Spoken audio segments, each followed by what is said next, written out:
The member for Ottawa South. Thank you very much, Mr. Speaker. My question is for the Premier. Good morning, Premier. It's great to see you. Premier, there's so many things that we haven't had a chance to talk about, like how proactive inspections have been stopped by your government, making workplaces and workers' rights more at risk, or how your finance minister has been unable to get the signature of the controller on this year's public accounts, or how the costs from all the programs you've cut aren't reflected in the public accounts, or where the proceeds from cap and trade are going either.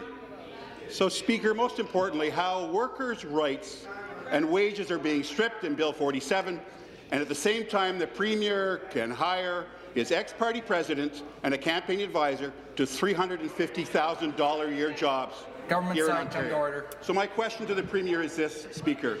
Does the Premier think that 6 friendly questions today is a good thing? Premier. That's what you're using your question for? Through you, Mr. Speaker, I'm not too sure where the member of Ottawa South is going, but I find it pretty rich. I find it pretty rich that this member was part of the $15 billion deficit that's being put on the backs of businesses, put on the backs of the people here in Ontario.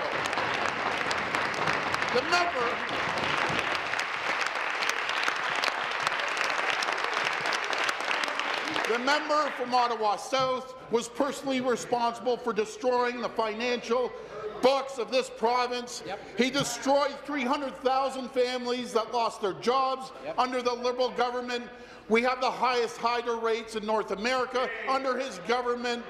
He wants the highest carbon tax anywhere in the entire world.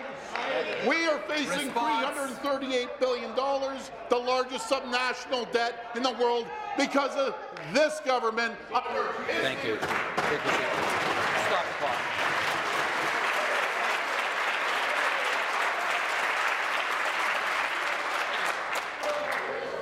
Government side, come to order.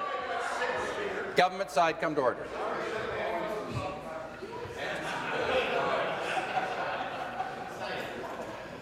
Government members, come to order. Start the clock. Supplementary.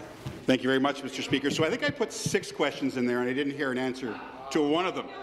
So 1 question a day, 22 minutes of debate on a substantive bill like Bill 47, no participation on the financial oversight committees of this legislature just doesn't cut it for the 1.1 million people who voted Ontario Liberal, or actually the 1.4 or the 1.4 member from the Green Party. This legislature has recognized the importance of the popular vote in the business of this legislature, most recently in 2003. Come to order. In 2003, a motion was passed in this legislature that supported the 7 members of the NDP and the 600,000 people who voted for them. 2 weeks ago, we put forward an amendment that mirrored that motion. You voted it down, supported by the NDP. So, Mr. Speaker, my question to the Premier is, will the Premier commit to passing a motion that will ensure the voices of the more than 1 million people in this province are fully supported in this legislature and can participate in a fulsome way in the business of this legislature? Premier, will you commit to that? Yeah. Before I recognize the Premier to respond, I would remind all members to please make your comments through the chair. Premier. This is what he's wasting his question on. I know. Through you, Mr. Speaker, again to the member from Ottawa South, I just find it so rich and so ironic. He's talking about oversight. There was no oversight for 15 years for the taxpayers. We have an inquiry going on. We have a select committee going on to find out who got rich off this government, the Liberal government. I'm telling you, Mr. Speaker, we've never seen more backroom deals, more scams, more people getting their pockets lined under this government than any government. I'm going to caution the Premier.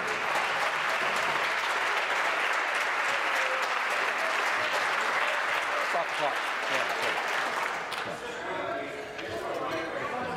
I'm going to caution the Premier on that sort of language. Thank you.